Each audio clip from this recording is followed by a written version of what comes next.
Stone door ಅಂತೇಳಿ ಕರೀತಾರೆ. ಆ ಬಾಗಿಲು ನೋಡ್ಕೊಳ್ಳಿ, ಅದ್ರ ಪಕ್ಕ ದಿಬ್ಬ ಇದೆ, ಮಹಾನಮಿ ದಿಬ್ಬ. ದಿಬ್ಬದ ಪಕ್ಕ ಪುಷ್ಕರಣಿ ಇದೆ. ಪುಷ್ಕರಣಿ ನೋಡ್ಕೊಂಡು ಬಂದ್ಬಿಡಿ, ಬೇಗ ಬೇಗ ಬಂದ್ಬಿಡಿ.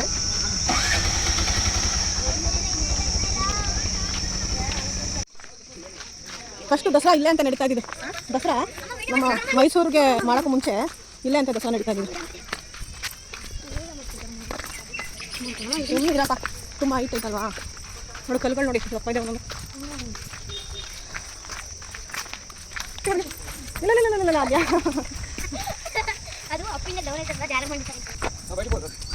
ಮರದ್ದು ಮರದ್ದು ಸೇತುವೆ ಸ್ಟೆಪ್ಸ್ ಚೆನ್ನಾಗಿದೆ ಅಲ್ವಾ. ಇಲ್ಲೆಲ್ಲ ಅಂಬಾರಿ ನಡೀತಾ ಇತ್ತು. ಅವ್ರಿಗೆ ಏನು ಚೆನ್ನಾಗಿರೋದಲ್ಲ ನೋಡೋಕ್ಕೆ. ಆಗಲ್ಲ ಕಣೆ ಪೆದ್ದಿ.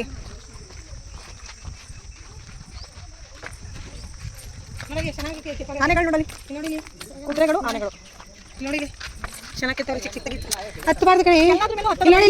ಸಿಂಹ ಆನೆ ತಿಂತಾ ಇಲ್ಲ, ಕಚ್ಚುತ್ತೈತೆ. ಅದು ಅದನ್ನ ಮುಚ್ಚಿದ್ರೆ ಇನ್ನೇನೋ ಬೇರೆ ಆಗುತ್ತೆ ಪ್ರಾಣಿ. ಅದು ಆ ಥರ ಒಂದು ಕೆತ್ತನೆ ಮಾಡಿರ್ತಾರೆ, ಗೊತ್ತಾಗಲ್ಲ ನಮಗೆ. ಆಯ್ತು ದಕ್ಷಾಲಿಗೆ ಹೋಗ್ಬೇಕಿತ್ತಲ್ವಾ. ನೋಡಿ ಬಿಡು, ಆನೆದು ನೋಡು ಕಾಲು ಮಾತ್ರ ಹೊಡ್ಕೊಂಡಿದೆ, ಪಾದ ಮಾತ್ರ.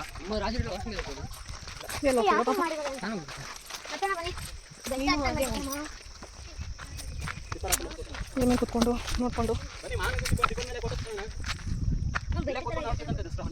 ಮಹಾನಮಿ ದಿಬ್ಬ. ಇಲ್ಲೆಲ್ಲ ದಸರಾಗಳು, ಆನೆಗಳು ನೋಡೋಕ್ಕೆ ಚೆನ್ನಾಗಿರ್ತಿತ್ತು. ಎಲ್ಲ ಹಾಳು ಮಾಡ ಅಲ್ಲೇನಪ್ಪ.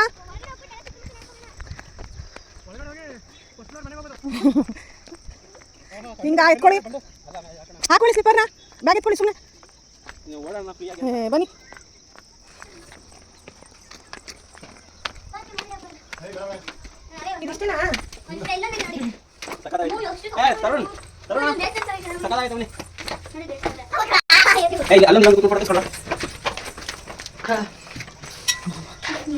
ಅಷ್ಟು ದೊಡ್ಡ ಕೋಟೆ ಅಲ್ವಾ.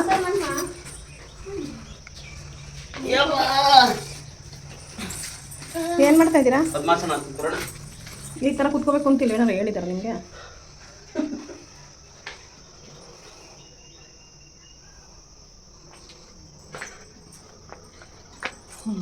ಬಾಪ ಸಾಕು ಸಾಕು. ಓ ಇದು ಊಟ ಮಾಡಕ್ಕೆ ಮುಂಚೆ ಮಾಡಿರೋ ಶಕ್ತಿ. ಹೌದಾ?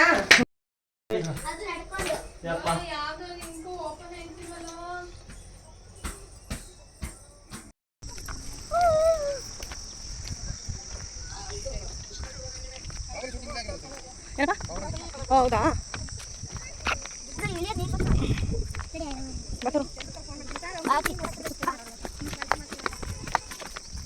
ಅಜ್ಜಿ ಎಲ್ಲಾದ್ರು ಪುಷ್ಕರಣಿ ಅಂತನಾ? ಕಪ್ಪು ಕಲ್ಲಿನ ಪುಷ್ಕರಣಿ ಇದು.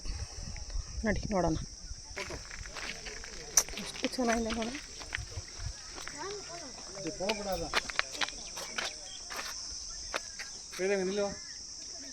ಹೋಗ್ಬೋದು ಅಂತ ಕೆಳಗಡೆ ಹೋಗಂಗಿಲ್ಲ, ಅದಕ್ಕೆ ಅಲ್ಲಿ ನಿಂತಿದ್ದಾರೆ ಸೆಕ್ಯೂರಿಟಿ. ಚೆನ್ನಾಗಿದೆ ಕಪ್ಪು ಕಲ್ಯಾಣಿ. ನಾವು ವಿಜಯನಗರದಲ್ಲೂ ಹಂಪಿ ಸರ್ಕಲ್, ಇಲ್ಲೂ ಹಂಪಿ ಸರ್ಕಲ್ ಸೂಪರ್ ಆಗಿದೆ ಅಲ್ವಾ. ಇದ್ರ ಹೆಸರೇನು ಹೇಳಿ? ಕಪ್ಪು ಕಲ್ಯಾಣಿ ಅಂತೆ. ಗಿರಿ ನೋಡಿ ಎಷ್ಟು ಚೆನ್ನಾಗಿದೆ, ಕಪ್ಪು ಕಲ್ಯಾಣಿ ಅಂತೆ. ಅಲ್ಲೆಲ್ಲ ಹೋಗಂಗಿಲ್ಲ, ಬೈತಾ ಇದ್ದಾರೆ ಅಲ್ಲಿ, ಅದಕ್ಕೆ ಇಲ್ಲೆಲ್ಲ ಇಳಿದು ಬಿಡ್ತಾರೆ ಅಂತಾನೆ ಅವರು ಇದು ಮಾಡ್ತಿಲ್ಲ.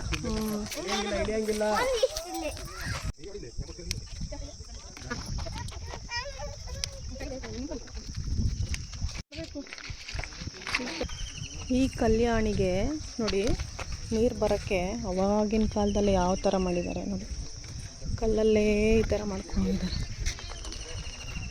ಇದು ಈ ಕಡೆನೂ ಹೋಗಿ ಸೇರುತ್ತೆ ನೋಡಿ, ಎಷ್ಟು ನೀಟಾಗಿ.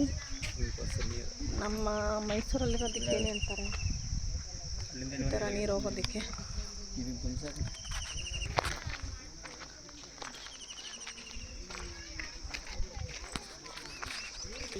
ವರ್ಣ ಚಾನಲ್ ಇದೆಯಲ್ಲ ನಮ್ಮ ಮೈಸೂರಲ್ಲಿ, ಆ ಥರ ಅದು ಮಾಡಿರೋದು. ಎಲ್ಲಿ?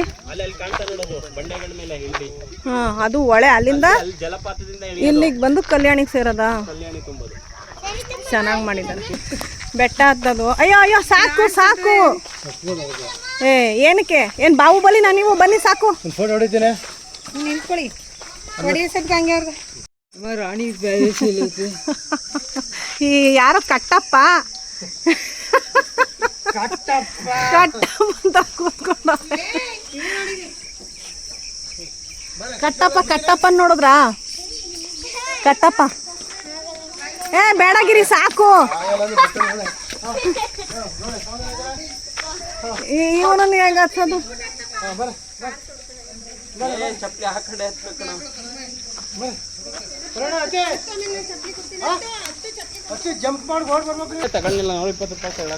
ಇದ್ರ ಮೇಲೆ 125 ಸರ್.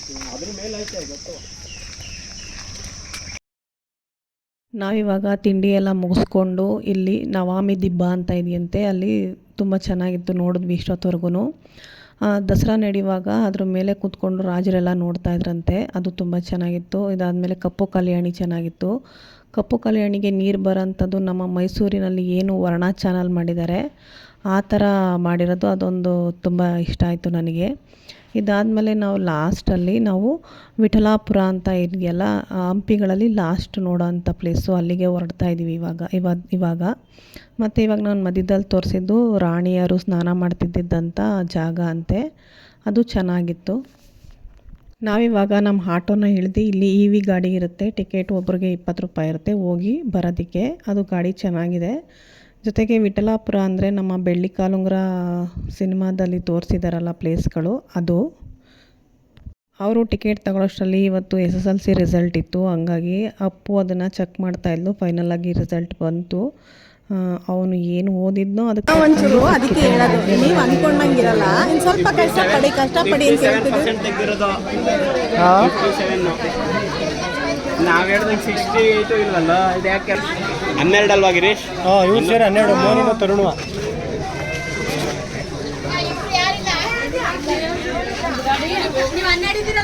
ನಾವೇ ಅಡ್ಜಸ್ಟ್ ಮಾಡ್ಕೊಂಡು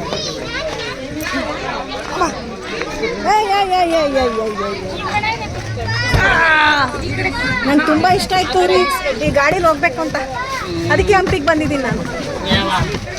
ಮನೆ ಮಾಡು ಮಾತಾಡು. ಇಷ್ಟು ಬಂತು ಅಂತ ಮ್ಯಾಮ್ಗಳಿಗೆ ಹೇಳಬೇಕು. ಜೊತೆಗೆ ಬಾಯ್ ತರುಣ್, ಸಖತ್ತಾಗಿದೆ ಅಲ್ವಾ? ಏನಿಲ್ಲ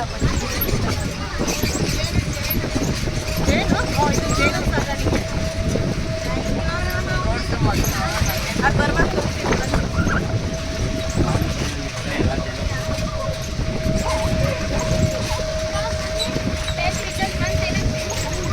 ಬಂತು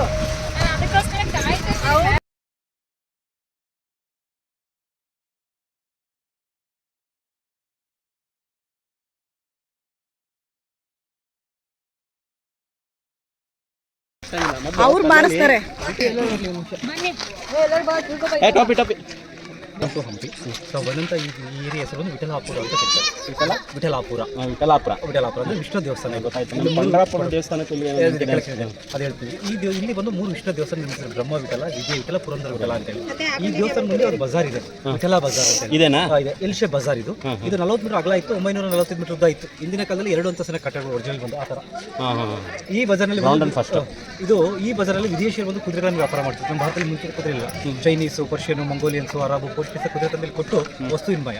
ಈ 1565ರಲ್ಲಿ ಬಹುಮನಿ ಸುಲ್ತಾನ್ಸನ್ನೆಲ್ಲ ನಾಶ ಮಾಡಿದ ನಂತರ ಡಿಪಾರ್ಟ್ಮೆಂಟ್ ಉತ್ಕನಲ್ಲಿ ಸಿಕ್ಕಂತ ಕಂಬಗಳು ರೀಬಿಲ್ಡ್ ಮಾಡಿದ್ದಾರೆ. ಒರಿಜಿನಾಲಿಟಿ ಅಲ್ಲ, ಇಲ್ಲೊಂದು ದೀಪಸ್ತಂಭ ಒರಿಜಿನಾಲಿಟಿ ಅಲ್ಲ, ರೀಬಿಲ್ಡ್ ಮಾಡಿದ್ದಾರೆ. ಹೆಂಗಿತ್ತು ಅನ್ನೋದು ಮಾಡಿದ್ದಾರೆ. ಅದು ಇದು ಒರಿಜಿನಾಲಿಟಿ ಥರ ಐತಲ್ಲ, ಈ ಕೆಳಗಡೆ ಮತ್ತು ಮೇಲ್ಗಡೆ ಇಲ್ಲಿ ಒಂದು ದೀಪಸ್ತಂಭ ಬಿದ್ದಿದೆ.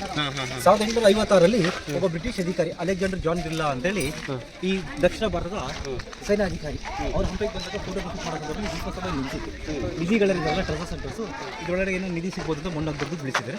ಇದು ಒಂದು ಚಿಕ್ಕದು ವಾಟರ್ ಸ್ಟೋರೇಜ್ ಟ್ಯಾಂಕ್ ಇದೆ. ಹಿಂದೂಗಳು ಯಾವುದೋ ಒಂದು ದೇವಸ್ಥಾನ ಒಳಗಡೆ ಬೇಕಾದ್ರೆ ಕೈ ತೊಳ್ಕೊಂಡು ಹೋಗ್ತೀವಲ್ಲ, 2001 ಸಿಕ್ಕಿದೆ. ಇದು ಒಂದು ಉತ್ಸವ ಮಂಟಪ.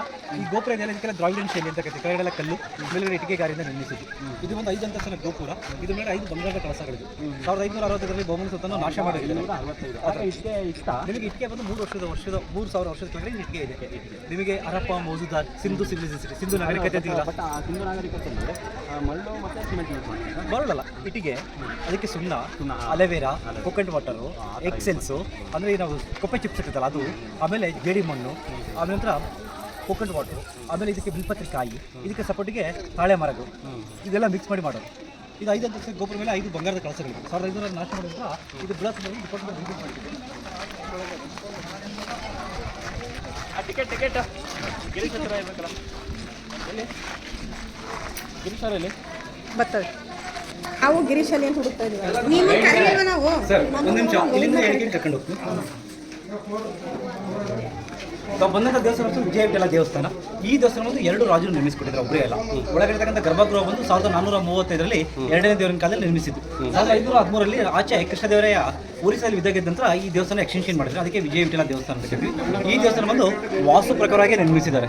3 ದ್ವಾರಗಳು ಕಟ್ಟಿದ್ದಾರೆ. ಈ ಪೂರ್ವ ದ್ವಾರ ಬಂದು ರಾಜಮಂತಂದರಿಗೆ, ದಕ್ಷಿಣ ಬಂದು ಸಾಮಾನ್ಯ ಜನರಿಗೆ, ಉತ್ತರ ಬಂದು ಪುರೋಹಿತರಿಗೆ. ಇಂದಿನ ಕಾಲದಲ್ಲಿ ಇಲ್ಲಿ ರಾಜಮಂತಂದ್ರ ಬರೋ ಸಂದರ್ಭದಲ್ಲಿ ಕೆಳಗಡೆ ಮತ್ತು ಮೇಲ್ಗಡೆ ಸೆಕೆಂಡ್ ಹೂವನ್ನು ವೆಲ್ಕಮ್ ಆ ಕಡೆಗೆ ಅಪ್ಸರಸ್ ಮಾಡಿದ್ದಾರೆ. ಹಿಂದೂ ಸನಾತನದಲ್ಲಿ ಯಾವುದೇ ಒಂದು ದೇವಸ್ಥಾನ ಒಳಗಡೆ ಹೋಗ್ಬೇಕಾದ್ರೆ ಈ ಥರ ಸಾಷ್ಟಾಂಗ ನಮಸ್ಕಾರ ಮಾಡಬೇಕು. Bachelors, family, couples. ಅದ್ರ ಬಗ್ಗೆ ನಡುಗನ್ನಡ ಮತ್ತು ತೆಲುಗು ಸಂಸ್ಕೃತದ ಶಿಲಾಶಾಸನ ಬರೆದಿದೆ. ಇಲ್ಲಿ ನೆಳ್ಳಲ್ಲಿ ಬನ್ನಿ, ಸ್ವಲ್ಪ ಇತಿಹಾಸ ಏನು ಕರ್ಕೊಂಡು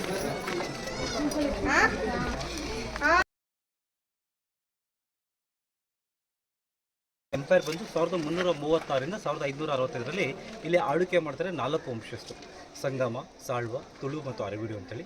ಈ 4 ವಂಶದಲ್ಲಿ 28 ರಾಜರು ಆಳ್ವಿಕೆ ಮಾಡಿದ್ದಾರೆ. ಅದರಲ್ಲಿ ವಿಜಯನಗರ ಸಾಮ್ರಾಜ್ಯನ ಸ್ಥಾಪಿಸಿ ಬಂದು ಅಕ್ಕರಾಯ ಬುಕ್ಕರಾಯರು ಅಂತೇಳಿ 1336 ಏಪ್ರಿಲ್ 18ರಂದು ವಿದ್ಯಾರಣ್ಯ ಗುರುಗಳ ಅನುಗ್ರಹದಿಂದ ವಿಜಯನಗರ ಸಾಮ್ರಾಜ್ಯದ ಸ್ಥಾಪನೆ ಆಗ್ತಾರೆ. ಇಲ್ಲಿ ಪ್ರತಿಯೊಬ್ಬ ರಾಜರು ಆಳ್ವಿಕೆ ಮಾಡಿದರೆ ಆ ಥರ ಇಲ್ಲ. ಅದರಲ್ಲಿ ಬಹಳ ಪ್ರಸಿದ್ಧ ರಾಜರು ಅಂದರೆ ರಾಜ ಕೃಷ್ಣದೇವರಾಯ. ಇವರು ಬಂದು ತುಳು ವಂಶದಿಂದ ಬರ್ತಾರೆ. ಇವರು 1509ರಿಂದ 1529 ಆಳ್ವಿಕೆ ಮಾಡ್ತಾರೆ. ಕೇವಲ 20 ವರ್ಷದಲ್ಲಿ 64ಕ್ಕಿಂತ ಅತಿ ಹೆಚ್ಚು ಯುದ್ಧಗಳು ಗೆಲ್ತಾರೆ. ಇವ್ರ ಕಾಲದಲ್ಲಿ ವಿಜಯನಗರ ಸಾಮ್ರಾಜ್ಯ ಅಂದರೆ ಕೆಳಗಡೆ ಕನ್ಯಾಕುಮಾರಿಯಿಂದ ಹಿಡಿದು ಒರಿಸ್ಸಾ ಕೋನರ್ವರೆಗೆ ಇದು ವಿಜಯನಗರ ಸಾಮ್ರಾಜ್ಯ. ಅದರ ರಾಜಧಾನಿ ಬಂದು ಹಂಪೆ.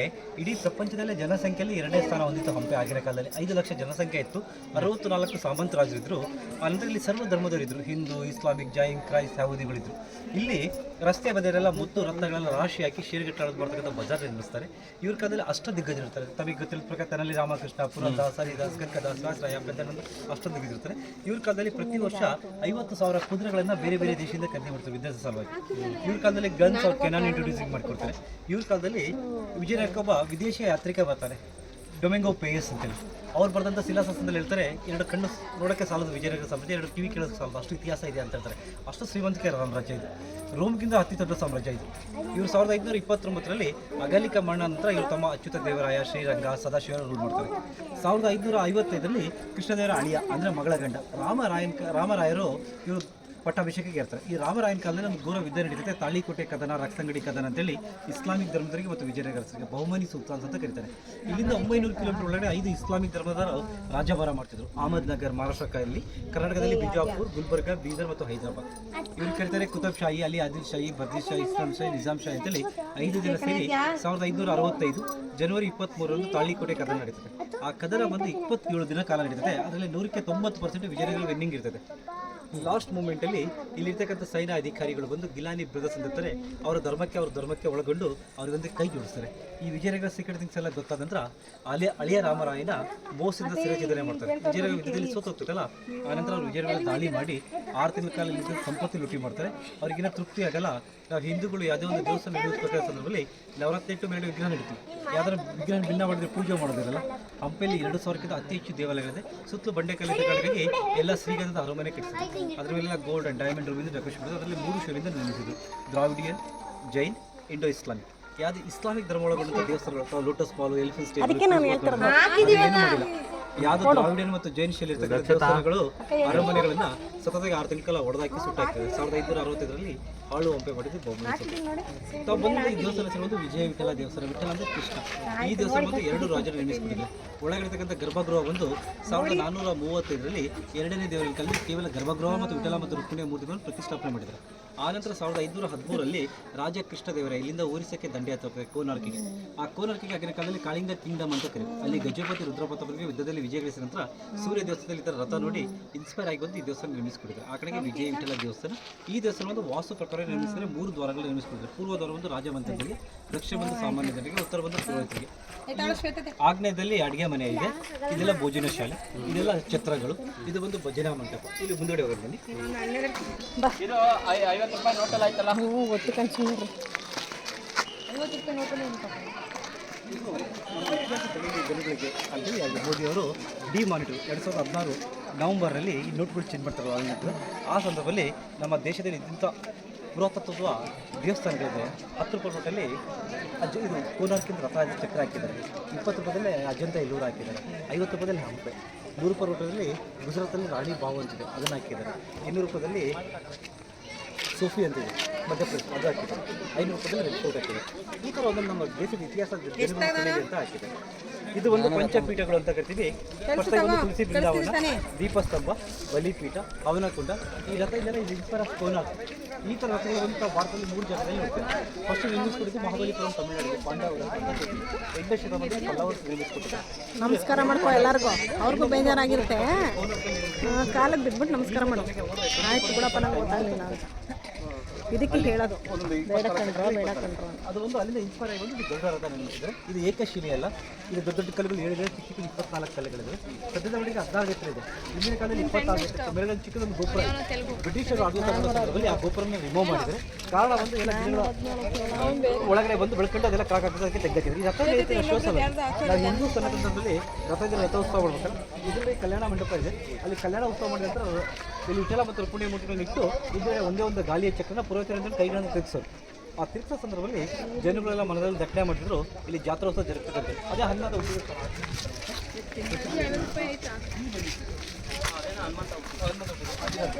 ಅಂಜನಾದ್ರಿ ಬೆಟ್ಟ ಅದ ಮೇಲೆ ಮೇಲೆ ಕಿಷ್ಕಿಂದ ಅಂತ ಕರೀತಾರೆ. ಕಿಷ್ಕಿಂದ ಇದು ದೇವಸ್ಥಾನಕ್ಕೆ ಇಂದಿನ ಕಾಲದಲ್ಲಿ ಗಿಡಮೂಲಿಕೆ ಮಾಡಿದಂಥ ಪೇಂಟಿಂಗ್ ನಮ್ಗೆ ಗೊತ್ತಾವು. ಇಲ್ಲಿ ಪೇಂಟ್ ಇದೆಯಲ್ಲ, ಫುಲ್ ಆಫ್ ಗಿಡಮೂಲಿಕೆಯಿಂದ ಸುಂದರವಾಗಿತ್ತು. ಇದು ಗಿಡಮೂಲಿಕೆಯಿಂದ ಪೇಂಟಿಂಗ್ ಮಾಡಿದ್ವಿ. 510 ವರ್ಷ ಆಯ್ತಲ್ಲ, ಗಾಳಿ ಮಳೆ ಬಿಸಿಲಿಗೆ ಹೊರಟೋಗಿದೆ. ನಮ್ಮ ತಲೆ ಏನು ಪುರಾವೆಗಳಿಲ್ಲ. ನಾವು ದಂತಕಥೆಯಲ್ಲಿ ಹೇಳ್ತೀವಿ. ಇಲ್ಲಿರ್ತಕ್ಕಂಥ ವಿಠಲ ಮತ್ತು ರುಕ್ಮಿಣಿಯ ಮೂರ್ತಿಗಳನ್ನು 1565 ವಿದ್ಯಾಸಂದರ್ಭದಲ್ಲಿ ಭಾನುದಾಸ್ ಅಂತ ಒಬ್ಬ ಪುರೋಹಿತರು ಈ ಮೂರ್ತಿಗಳನ್ನು ತಾಂಡೋಗಿ ಮಹಾರಾಷ್ಟ್ರ ಪಂಢರಪುರದಲ್ಲಿ ಪ್ರತಿಷ್ಠಾಪನೆ ಮಾಡಿದ್ರು ಅಂತ ಹೇಳ್ತೀವಿ. ಅದು ಸ್ವಯಂ ಮೂರ್ತಿ ಇತ್ತು. ಅದು ಅಹಮದ್ ಇಸ್ಲಾಮಿಕ್ ಧರ್ಮದ ನಾಶ ಮಾಡಿದ್ರೆ ಈ ಮೂರ್ತಿಗಳನ್ನು ತಾಂಡೋಗಿರ್ತಾರೆ. ಈಗ ಮಹಾರಾಷ್ಟ್ರದಲ್ಲಿ ಹೋದರೆ ಇದೇ ಥರ ಮೂರ್ತಿನ ದರ್ಶನ ಮಾಡ್ತಾರೆ. ಆ ಕಡೆಗೆ ಮಹಾರಾಷ್ಟ್ರ ಜನ ಕನ್ನಡ ವಿಠಲ ರಾಜ ಪಂಡರೀಕ ಕರ್ನಾಟಕ ಅಂತ ಕರೀತಾರೆ. ಇಲ್ಲಿ ಆನೆಗಳಿದೆಯಲ್ಲ, 1890ರಲ್ಲಿ ಒಬ್ಬ ಬ್ರಿಟಿಷ್ ಅಧಿಕಾರಿ, ಜಿಲ್ಲಾಧಿಕಾರಿ ಇದ್ರ ಮುಂದೆ ಏನೋ ನೋಡೋಕ್ಕೆ ಸುಂದರವಾಗಿಲ್ಲ ಅಂತ ಆನೆಗಳು ತಂದಿಟ್ಟಿದ್ದಾರೆ ಬೇರೆ ದೇವಸ್ಥಾನದಿಂದ. ಇಲ್ಲಿ ಬನ್ನಿ.